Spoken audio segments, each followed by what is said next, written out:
PM, and it starts in, hold on, PM, where's PM? There it is. In 3, wait, make sure the volume's good. I want to believe you that this is actually going to start. I know. I want to believe I don't blame you for wanting to believe me. Okay, there it is. 3, 2, 1.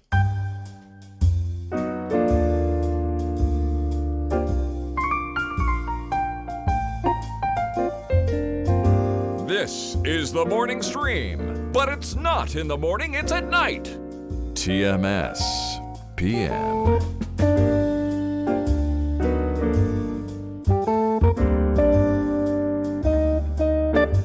Hello, everybody. Welcome back to TMS PM. It is the weekly edition of the show that we do at night, and we do it because of your support at patreon.com/TMS. It's the only reason it exists. I'm Scott Johnson. This is Brian Ibbett. Hi. Hi. How's it going? Doing all right. Got a lot to do still today before I leave here at around 6, and then we're going to babysit the little dude, and then coming home at around 9, and then I'm going to play Battlefront all night.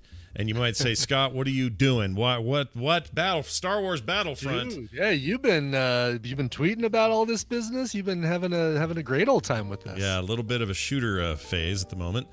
And I got a great story around it. So yesterday I'm playing, and we're just in there, chilling, doing our thing, and playing the game, and killing lots of stormtroopers and whatever, For those that don't know, this is Battlefront 2, currently on EA Origins on PC, and of course it's on consoles and stuff.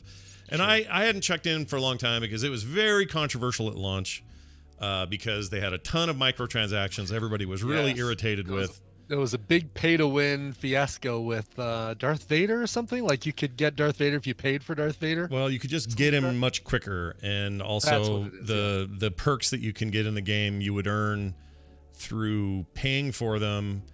And then there were loot boxes you had to wait for and all this kind of stuff. They got rid of all that, and it's all just kind of progression-based now. But then I kind of fell off of it because I was like, well, I'll come back and see how they fixed it when it's fixed. Just kind of didn't get back around to it. Noticed it was on sale, went, I haven't checked in there in a while. It's only $10 right now or something for the holidays. They're extended the sale. Anyway, so I get in there, and I have a great time. That game's great. Tons of people in there playing. All kinds of Star Wars happening. Shooting dudes, driving an AT-ST around when I get the lucky chance, that sort of thing. It's very cool, and it's very fun. So I'm playing this one mode where it's about 16 on 16 people, and it's set on Hoth, and we are in the Rebel base. And I am a stormtrooper trying to find a thing in the base and destroy it.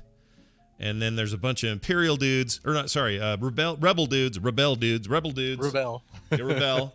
Rebel Alliance. Yeah, Rebel Wilson. She's great. They're all in the base trying to defend it. Okay, so it makes sense, right? I've explained a shooter to you, basically. Thank you for that. You bet, no problem. And we've all got blaster rifles and all that cool stuff. And sure.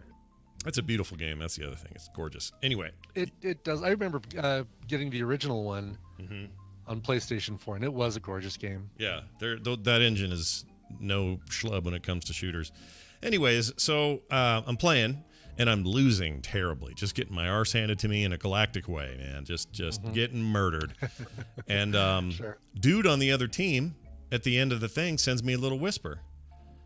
Because apparently my name on the Origin service is Frog Pants Studios, which is nice. Super boring, right? But that's just what it is. Right.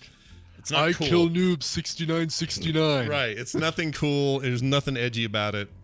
It's literally like this crappy attempt to pimp my company name while I'm playing a shooter in the game. It's dumb. Right. And I don't remember setting it up, but it was years ago, and so whatever. It's just there. So he sends me a message, and he goes, "Hey, are you the Scott Frog Pants? Like the guy, that guy?" I said, "Yeah," and he goes, "The same one that." Host the morning. I don't know why he's got this voice. It was all text. Because he's typing in Times New Roman. So he says, you're the host of the morning stream with Brian Ibbett. And I said, yeah. And he says, oh my gosh, I'm such a fan. I've been listening to that show since 2010 or 2011. I love it. Please don't ever stop doing it. And sorry I killed you so many times.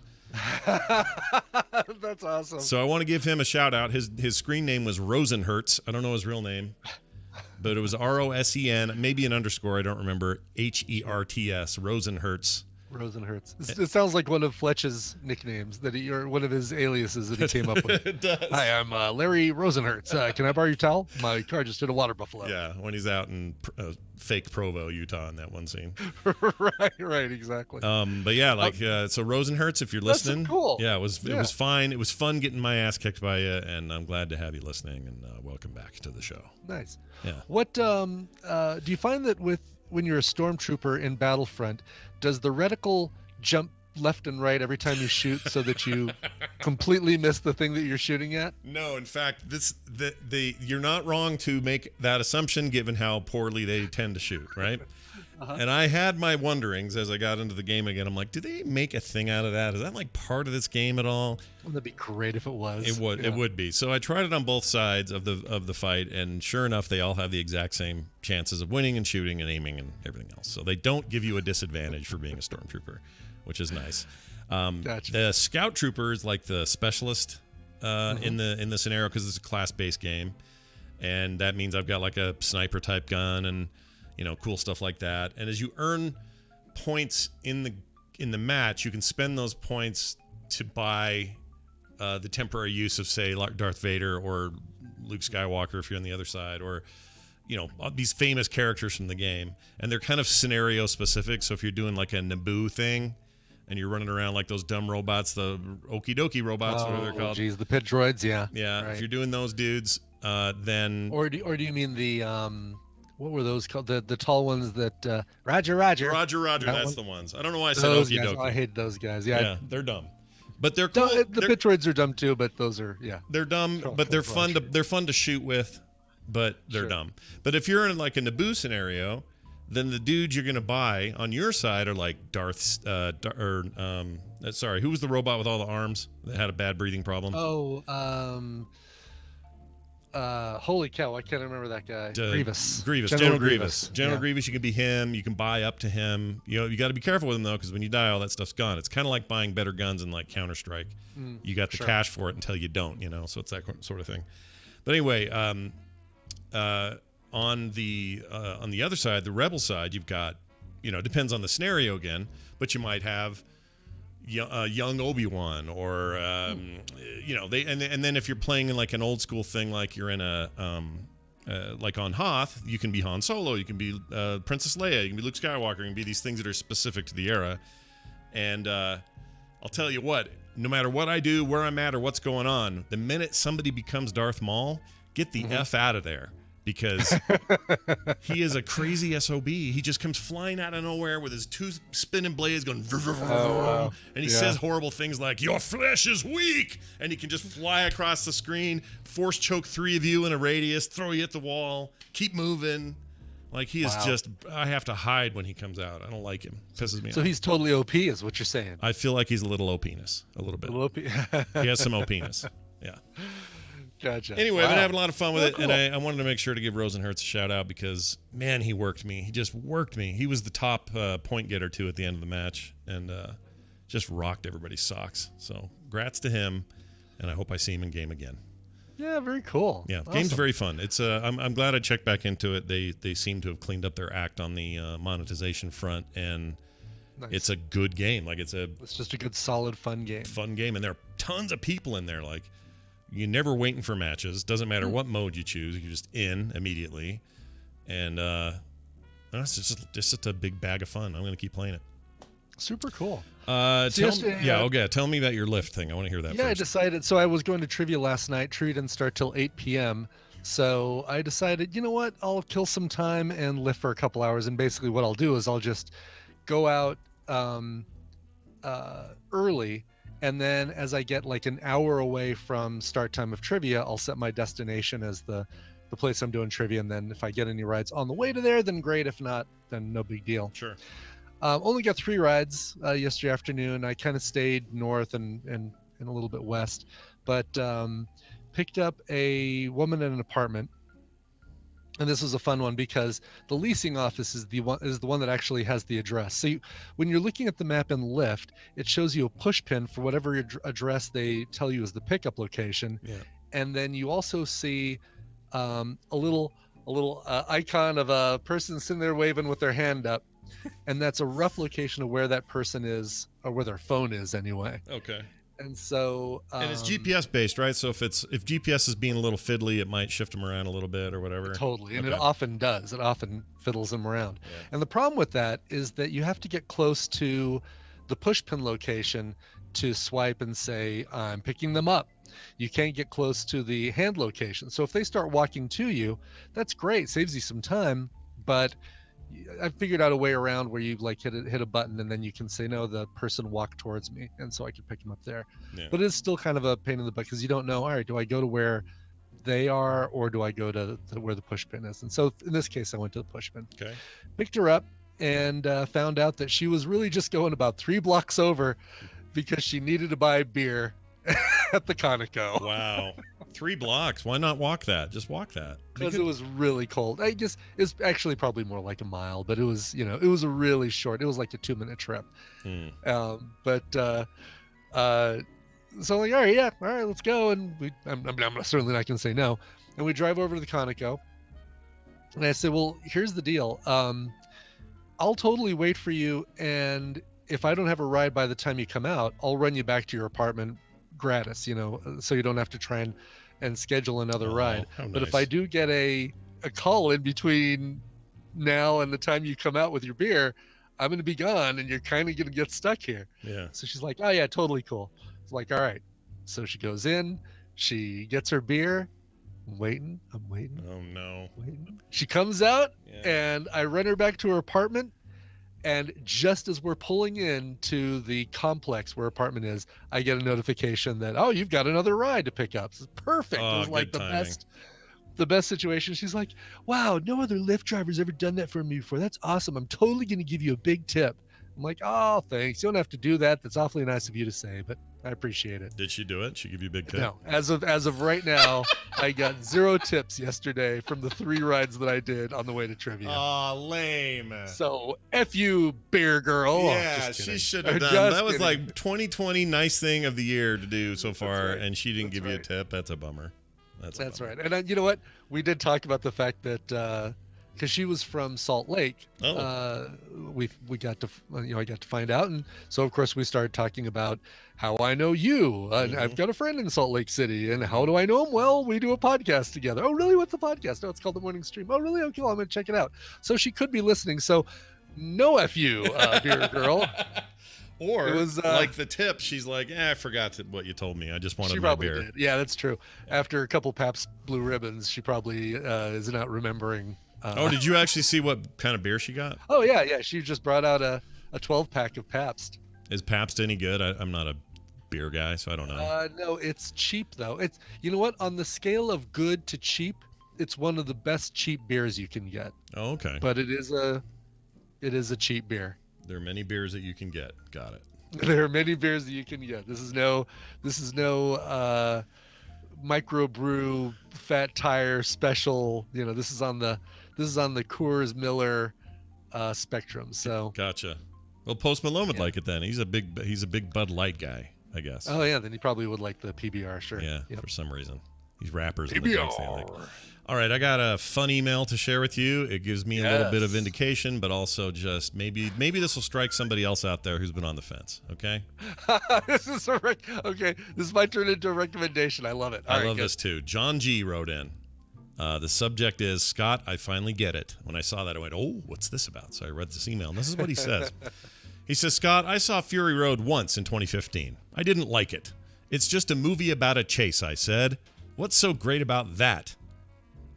He said, I've still always loved your love of it. It's hard not to appreciate the sheer purity of joy that movie brings to you. I don't care how many times people around you may roll their eyes. Turns out... Before you go any further, Yeah. I'm amazed you kept reading after that opening sentence, after that opening paragraph. Oh, well, there's I more. did not like it, Scott. What's just a movie about a chase? What's so great about that? Okay, delete email. There was so much done. more email here. I thought he must have something more to say. So I went on. Turns out my mistake was seeing it sober. He says, I finally caught up with it again the other day. High this time on that reefer, which is legal in my state. And finally got it. I think you, as a visual artist, have access to something in your day-to-day life that people like me don't have. You're getting more information through your eyes than common folk like me. It's why I think you often have these specific features or faces of bodies of celebrities you constantly call out. I think you're literally seeing more things than I am. That ended for me this time with my mouth dropped open and my eyes just let the world in. Every single frame of this movie was pouring this madness into my vision. There is nothing like this that exists. That's what hits you first. The sheer audacity and originality, and not just the mise-en-scene. I don't know what he means there. Mise-en-scene. That's a French term. Oh, is it a French word? Mise-en-scene? I've never heard of that before. Mise-en-scene. And I know I'm pronouncing it wrong. I'm sure there's letters in there you don't pronounce, but they're not supposed to be pronounced. I mean, it's fancy talker, this guy. Mise-en-scene. Mise-en-scene. But he says the total picture, the different components of the picture, from the wrenches hanging over the ancient-looking water-spewing city cliff to the white-chalked, chrome-faced war boys to Mad Max himself, our only inherited element from the other movies being converted into a blood bag for this one. Immortan Joe, Furiosa, the whole damn world we see, and then the movie just launches. The pistol fires and we're burning rocket fuel, and that doesn't let us catch our breath for 40 minutes. And every second of that adrenaline-fueled first chase, something visually interesting is happening. And we're also setting up characters and motivations with a minimal dialogue. Everything is totally insane, and yet it makes total sense. A real story unfolds. The trust and sacrifice that has to be earned between our two main characters is told visually. Furiosa's loss at the news of her lost dream is heart-destroying. That dust storm is otherworldly. The further battles are invigorating. The conclusion is triumphant and amazing. I was blown away. I know you know this. You've been saying it for years, but now I see. I finally get it. Thank you, he says. Wow. Boom! That's maybe my favorite review. Were there naysayers out there that you feel like you need to be vindicated from, or just people think I overblow it, or that I like it more than it's worth, or whatever, that I'm overselling it, and I 100% mean everything I ever say glowingly about that movie. So, dear Scott, what's the best way for me to get an email read on the on TMS? Dear Penthouse, I never thought this would happen to me. All right. Hover your finger over the Snoop Dogg soundboard button that you got there. Ready? All right. Let me find it. So I'm going to tell you. Okay. So if you out there are listening and you don't like Mad Max Fury Road, there's one thing that you need to do. Okay. Hit the button. Wait. The Snoopy Poop Dog one? Is that the one? No. Which one? Oh! Hold on. Don't go anywhere. I know what it is. Oh, geez. This new system sucks. Okay. Well, that doesn't work. Oh, this is terrible. Okay. Oh, now man. I found it. In fact, I may just play the whole thing. Here you go. Smoke weed every day. Yeah, that's the answer. If you didn't get it the first time, weed. Smoke weed. Get that weed in there. Smoke and do pot. Like at the mall and stuff, there's kids that smoke and do pot. Smoke and do pot. Smoke and do pot. Yeah. It was a great character on Deep Space Nine. Love Smoke and do pot. Smoke and do pot? Yeah, he was something else. Anyway, Smoke and do pot. So there you go. I just feel really good about that review, and I thank him for sharing it with us. All right. Now, that's awesome. The time has come. The place is now for Dan the Tabletop Man to join us and to enjoy his company and to play his theme, which I'm going to do right now. Okay. Oh, I just got an email from somebody. Brian, I just listened to the very first Spice Girls album, and it's now my favorite album of all time. By the way, if you had to estimate how many people got to you with their Spice Girls meme thing, how many baby people? Yoda justifies the existence of a scary Yoda, posh Yoda, etc. Yeah. Yeah, between, and then somebody took the Twitter post, copied it, pasted it into an email, and sent it to me. And I don't think that they were doing it facetiously because they saw the Tadpool post. I think they totally did that innocently, like, oh, Brian's gonna like this. I'm gonna send it to him. So you get for your Spice Girls fandom what I get for my Mad Max Fury Road. I'll fandom. bet you do. Yeah. Any tweet that mentions Mad Max Fury Road probably gets linked to you and said, Scott, look at this. Look at this. Well, now this. Be careful, may cause drowsiness. It's Dan, the tabletop man, joining us. What's going on, boys? Hey, after a triumphant new year, there, Dan. How you feeling in 2020, there, buddy? Same old. I'm a little more sore today than I was yesterday. But, what'd you do there? why Did is you work that? out? Did you go working out or Had something? hockey last night. Oh, I played beer league on Thursday night. So, that's right. Beer league. Tell me Beer about beer league. Does it involve hockey and beer drinking? Is that the combo? Yes, it involves. It's basically just an excuse to get to the beer after the hockey. Wow. How are you not a There's Canadian? no beer while you're drinking. No. Or while you're playing. No. We play the hockey and then we play that hockey. We play the hockey and then somebody is assigned to bring beer every week. How come you're not Canadian? Seriously, what happened? You're from Long Island, for hell's sakes. Come on now. Yeah, so I'm like a quarter Canadian because I'm almost up there. Yeah. I mean, I'm almost basically, there. you sound actually, like... my family. What's funny is half of my family. I'm French Canadian actually. Yeah. Oh, I didn't know that. So when I did the whole whatever it was 23andMe or one of those things, I saw that there's a whole lot of colors on my thing because I'm from a lot of different countries over by Italy and everything else. But the people that came over here first from my other side of the family actually were in Montreal. They're French Canadian, and then they migrated down to I think Boston and then Long Island, and then all the other Italian people kind of came over and just went straight to Brooklyn. Yeah, and like good Italian people do. That's right. You're supposed to end up there. You either get in the mob or you play hockey and drink beer. Those are your two options. Yeah, half of my family were cops in Brooklyn, and the other half were not. I love that. But they doesn't make them the mob. It just means they weren't cops, right? A candy store. Yeah. And his name was Sonny Carbone. Oh, shut up. Really? That was his name? Really? Yes, he's a great guy, and I wasn't. My grandfather would bring. I'd go to Brooklyn every other week, like most people like our age. I had parents that were divorced. Yeah, no, that's time in Brooklyn. Lots of Gen Xers had the divorced parents, sure. Yeah, so I used to go there, and so my dad would be working or something. My grandfather would take me over to Uncle Sonny's, and I'd get a chocolate egg cream. Brian, you know what a chocolate egg cream is? Yes. It has neither egg nor cream in it. It's basically a chocolate milk with soda water in it. Is it good? Is it and good? It's delicious. They are absolutely delicious. Yes. I mean, it sounds. Backroom I'm where all not the old gonna. I'm guys not gonna lie to you. It sounds horrific to me, just on the face of it. Oh no, it's fantastic. It's really, really good. Oh yeah, Scott, you would love it, and then you'd be like, I can't have too many of these because no they're sugar. really not good for you, but they're so good. I'm off the shug. Oh, I didn't tell you. I had my first cheat of the 3 months. You guys want to know what it was? Oh, what was it? It was dessert at the New Year's Eve dinner because it came as a 5-course meal, right?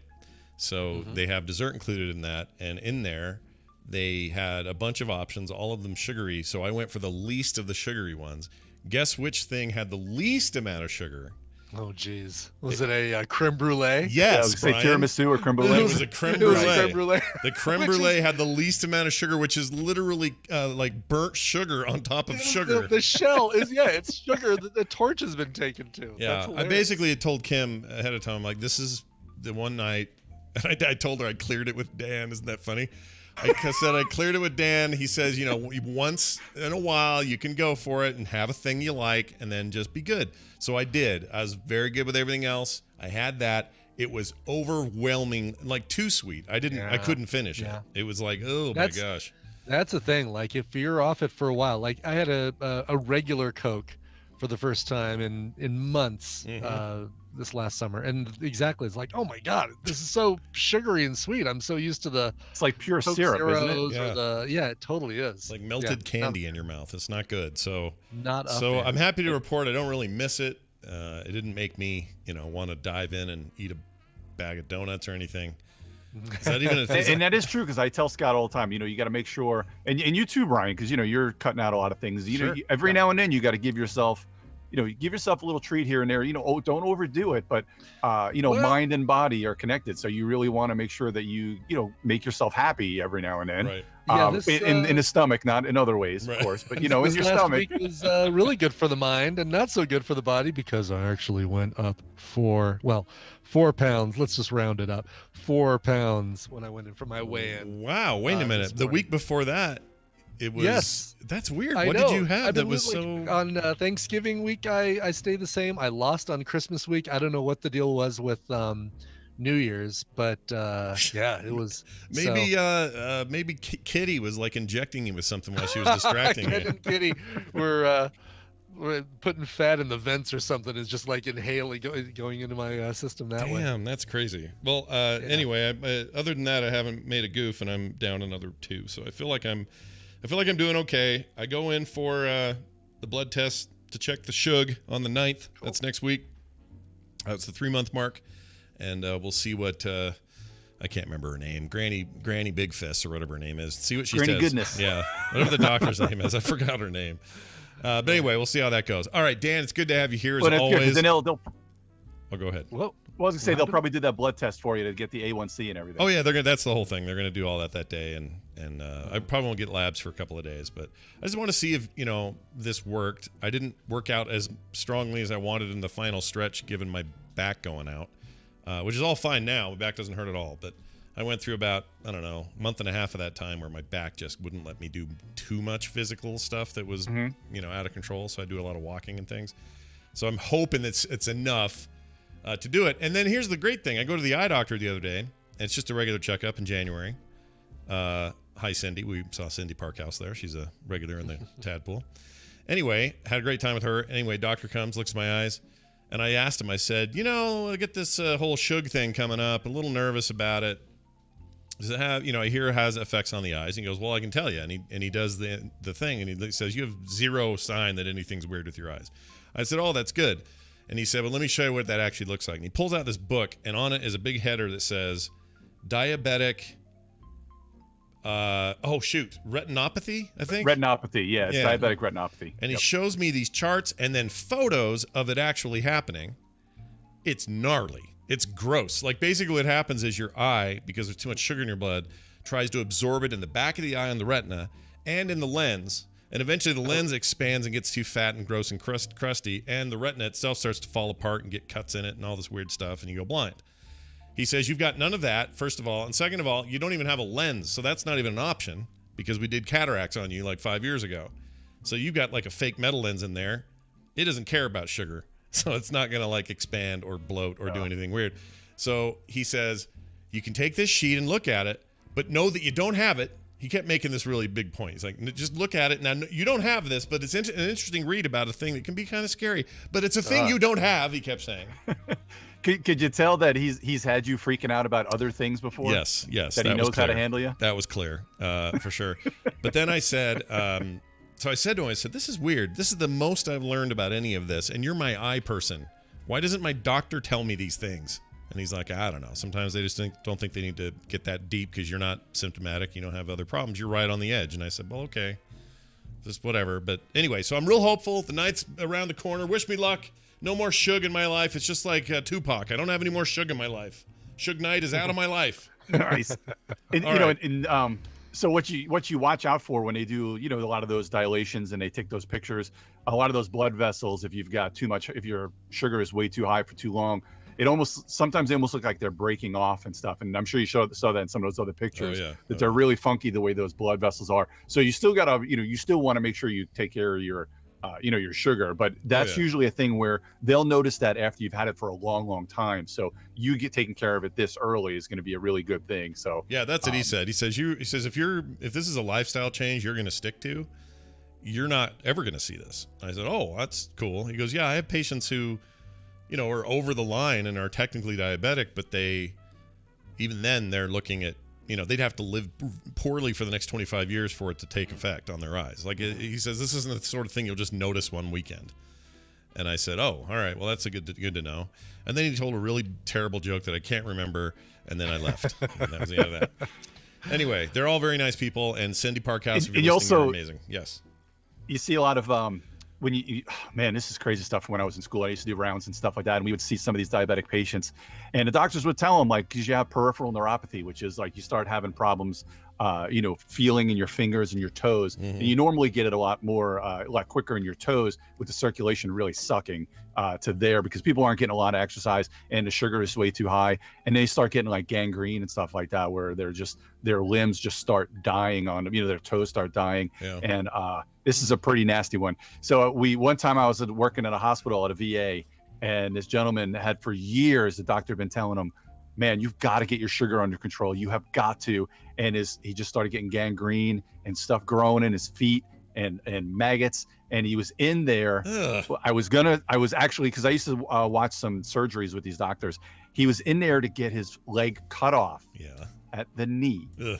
Because of diabetes. And it smelled so bad. We had to have the whatever the heck, the Vaseline or whatever, the stuff, menthol stuff under your nose. The guy was starting to get sick from some of the pre-med, because you have to pre-med so much before those.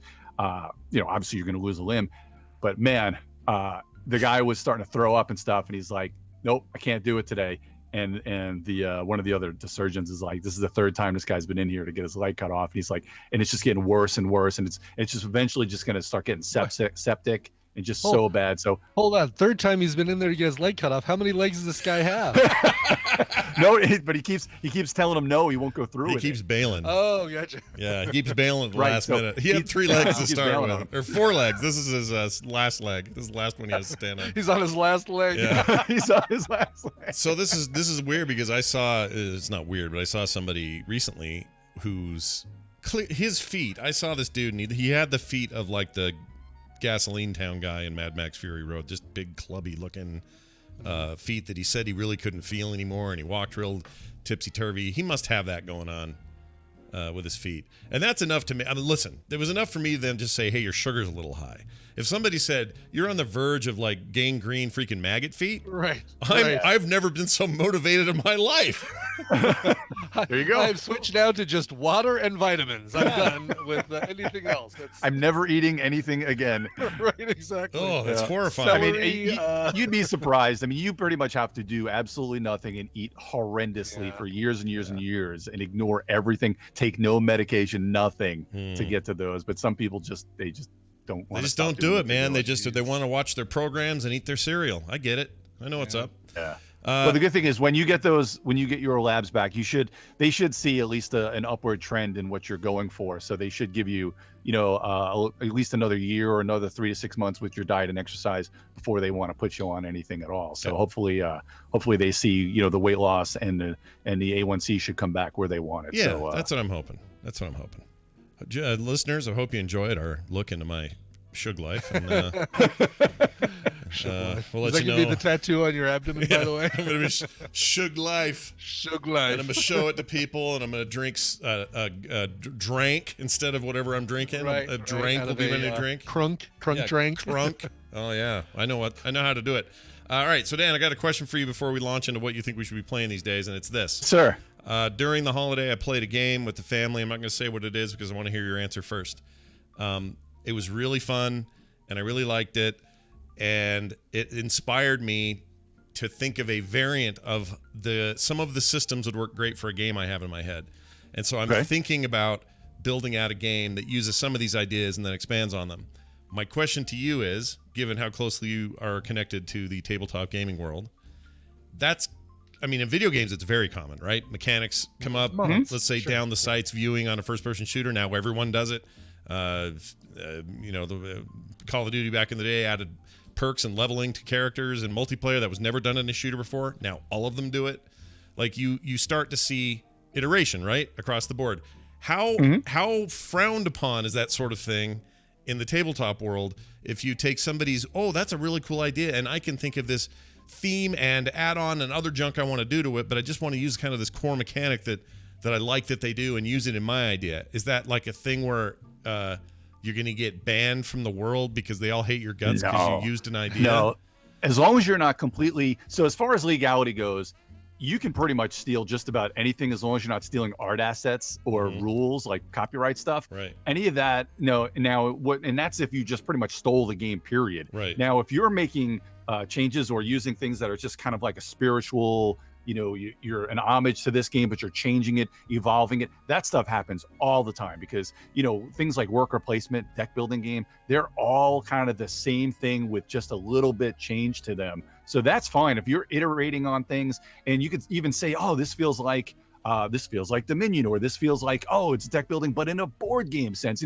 things like that. As long as you're changing it or you're doing things in better ways, that's how we have some really good games now. Things like Terraforming Mars. Sure, it's a Euro that uses card play. You're using your tableau building and putting things on a map. So like everything is taken from a bunch of different ways, and that's how you get there. It's just from just reiterating and building upon things. Okay, so because my experience recently playing Ascension and then also playing Star Realms again, they're almost identical.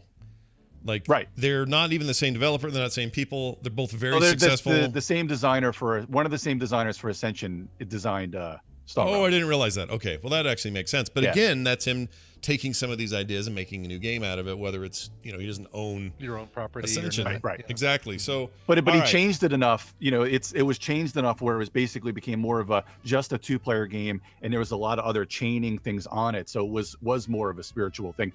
Man, it was funny when you were talking about one of the other games you were designing a while ago. One of the I need to find the email because I sent you an email. It was like 3 or 4 pages, and it was all these different ways to change this deck building feel to it with what you were kind of designing with one of the other games that you had.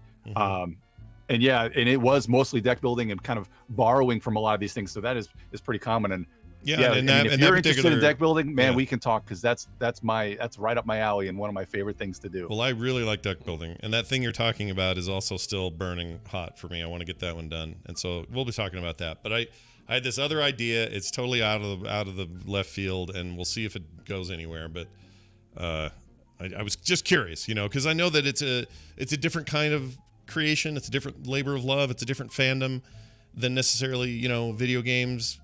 Video games in some ways are just sort of expected to be a lot like the thing that they're mimicking. Like if somebody says, "Hey, I'm making a turn-based strategy game set in the future with a bunch of aliens," everyone's going to go, "Ooh, that sounds like XCOM. That sounds awesome. I can't wait to play it." And even if it's just like XCOM, they're still happy to play because it's more of what they love. And I didn't know if that carried over into board games or not. So that's interesting. And it's funny because there's a couple of different ways to think about this. And I ask designers this a lot of times too, board game designers, like so Scott, you haven't played a lot of the deck builders that are out there. So when you're thinking about designing one, like so the 2 questions are, do you want somebody to play more of them so they know what they're out? Or do you just leave them alone and let them come up with their own thing? Right. But, if you don't play a lot of the different ones, maybe something else would spark if you play those, and help you with your idea. And some people were like, well, I don't want to play the other ones because I don't want to be influenced by them. But influence is often a good thing. No, it's almost always a good thing. So I tend to lean more toward the more you've played, the more you're going to be better at making the thing you're trying to make. And then that being said, a little bit of naivete can help when on the creativity side, certainly on the thematic side, because you can do new things that nobody else is doing thematically.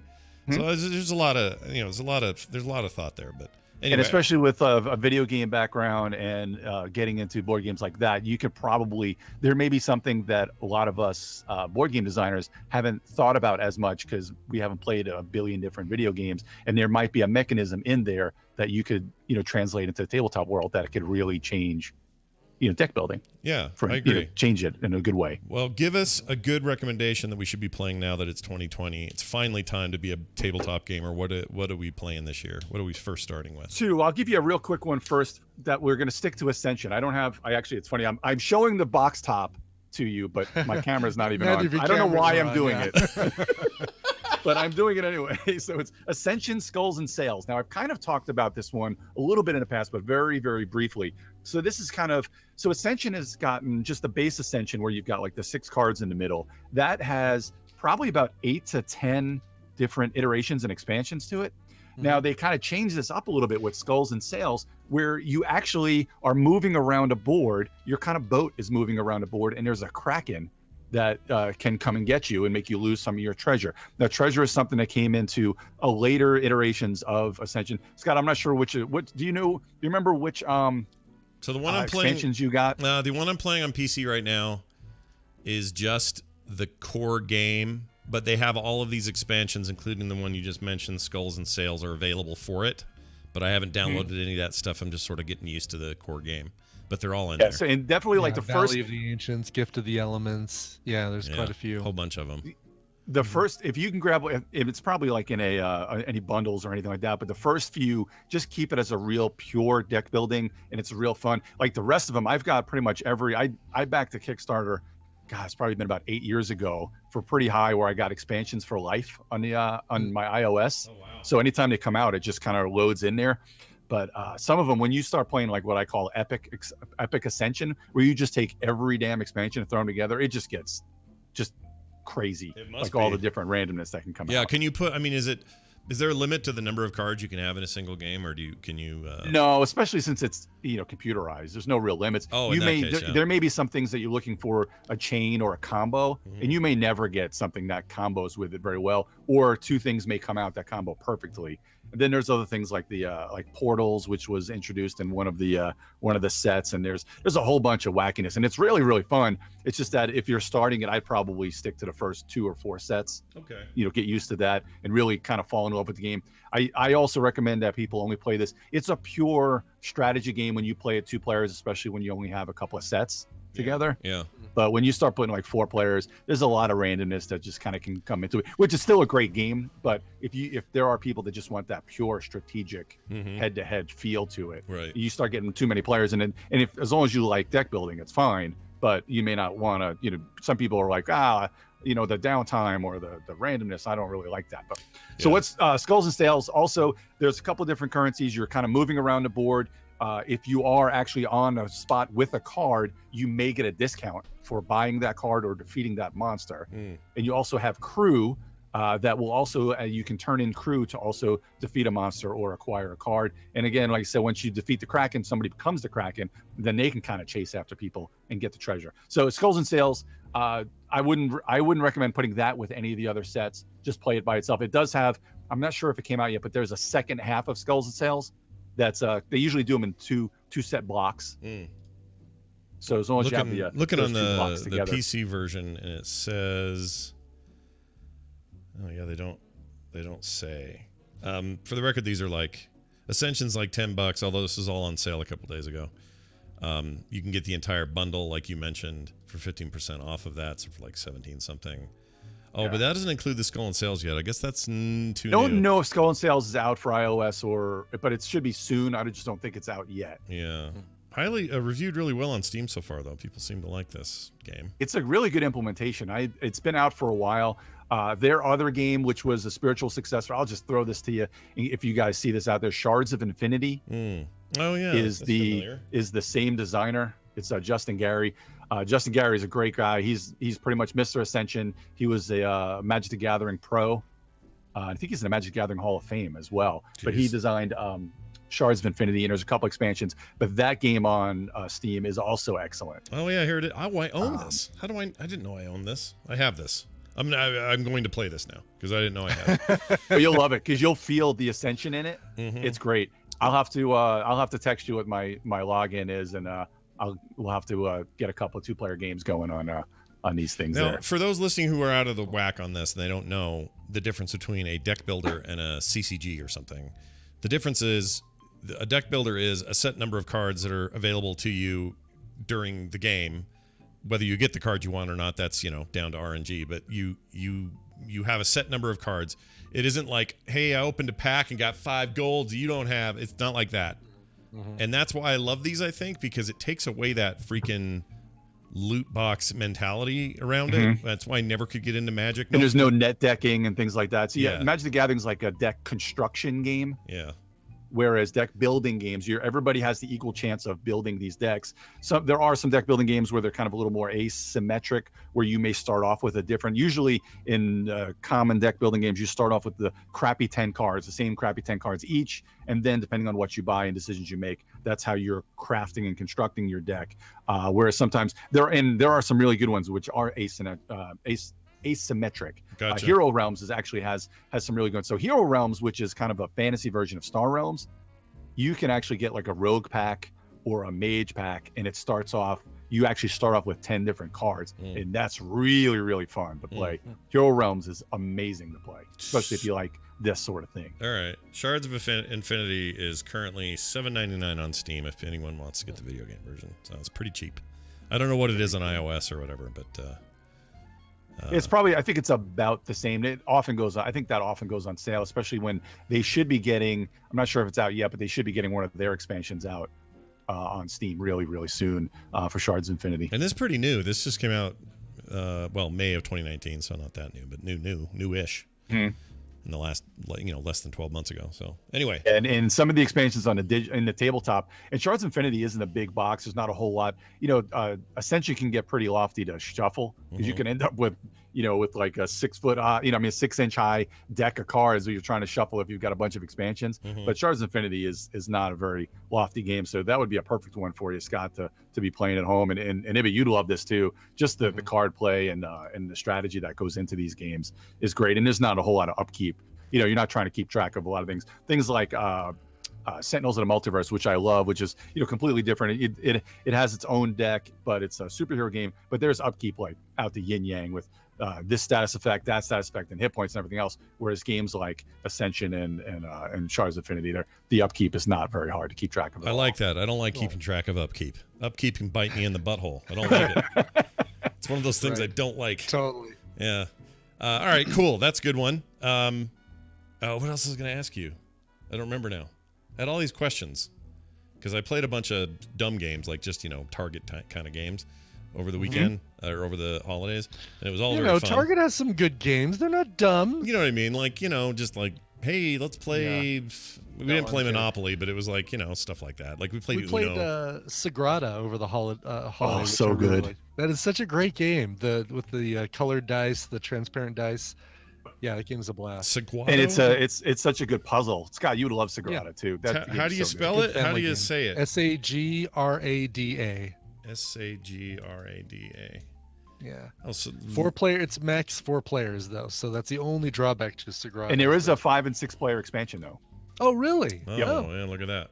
You're right. I see it right here. Cool. And it's not a game that would be very hard or take a lot longer to play with 5 or 6 because basically you're drafting dice. You're really the only decisions you have are like your board. Unless you're really getting hardcore and trying to screw everybody else by what you draft. More or less, you're just trying to figure out how the hell do I fit these dice on my own board. So right. I mean, 5 or 6 players is just drafting more dice. Oh man, deck building.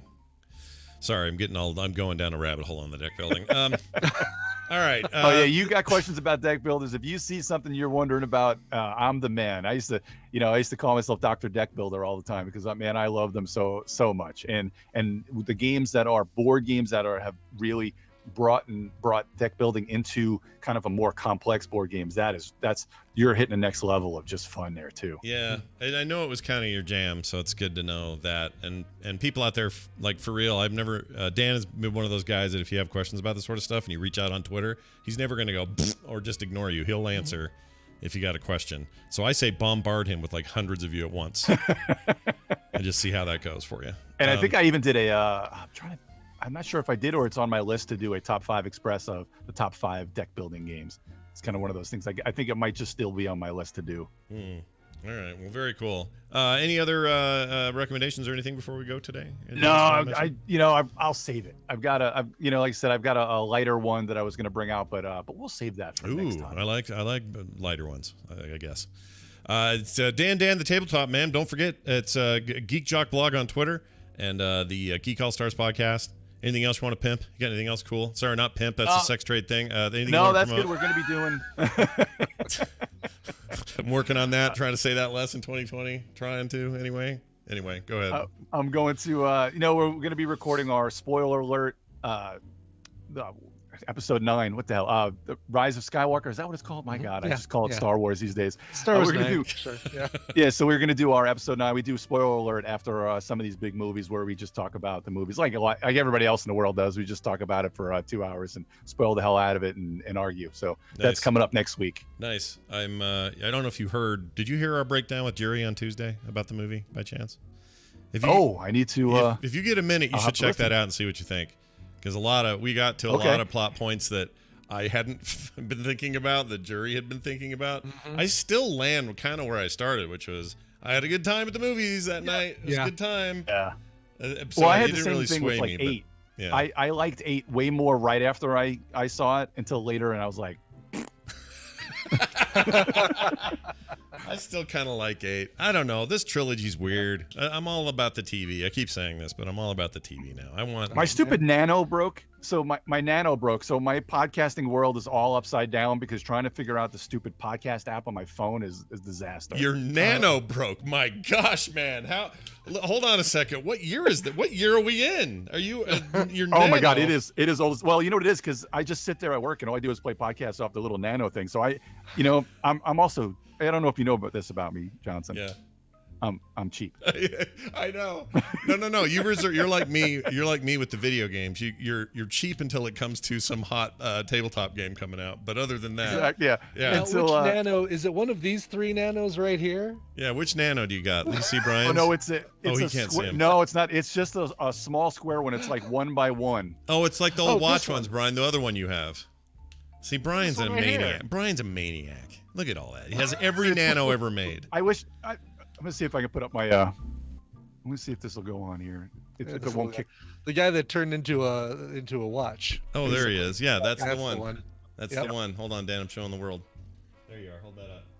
See everybody? Dan's giant square. And my giant head. That was a great.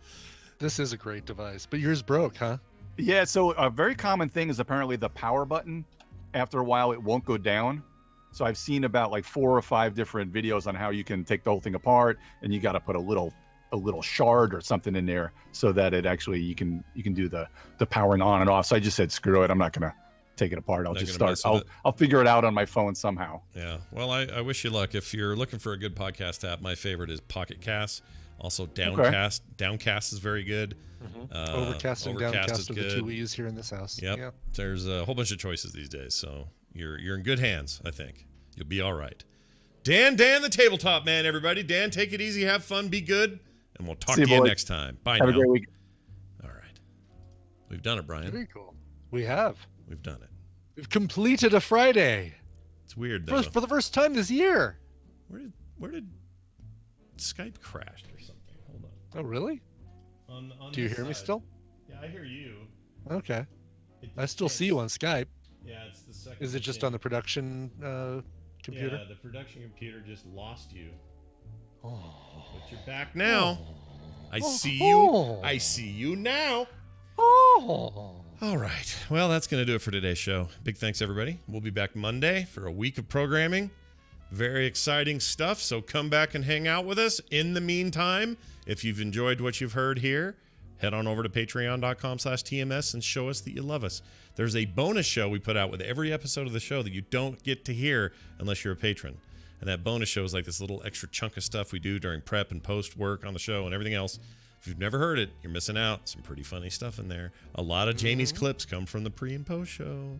Sometimes an S-bomb or 2 even in that thing. Oh. Sometimes Brian will drop a big fat F right in the middle of the floor. Right. Boom. Boom. Just Boom. let it fester. That's right. Let it stain the carpet. Let it stank up the room. So check it out. That's at patreon.com/TMS. For everything else you're trying to find us for, we are at frogpants.com/TMS. Brian, why don't you play us a song on the way out? I will totally do that. This is one from last month, from last year, last decade. We'll just say all of it, that I didn't get to, probably because it was one of the days that we weren't doing a show from being sick or from holidays or whatever.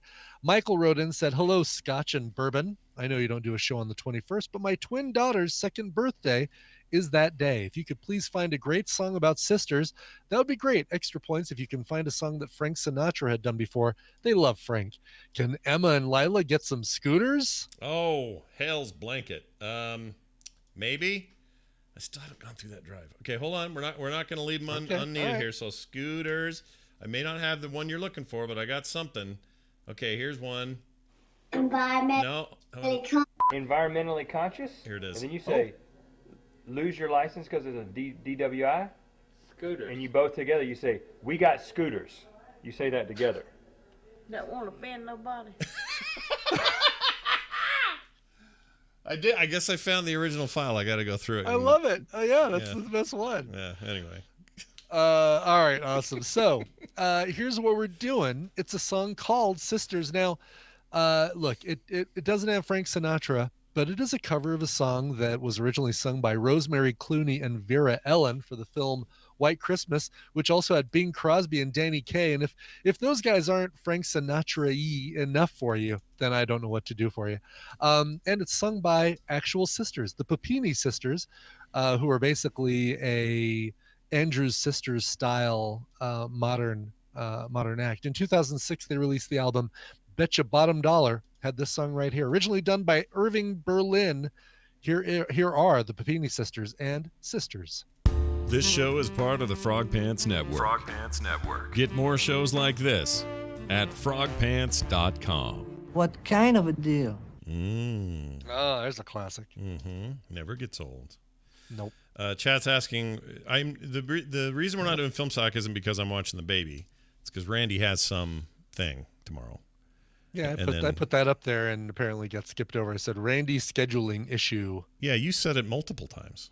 Yeah. And Luke Skywalker did not hear it, I guess.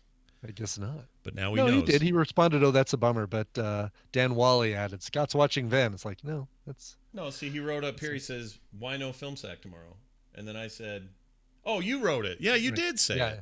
Yeah, I responded. Dan Wally didn't see that, and he said, "Scott's watching Van." It's like, no, that's not it. That's not it. Dan Wally. So Papini sisters aren't real sisters. Tally Zarell. I'm kind of pissed off now. The Panini sisters. I don't know what to do. Oh, the singer ladies, yeah. The Panini sisters. The Panini sisters. They get squished between two hot metal things.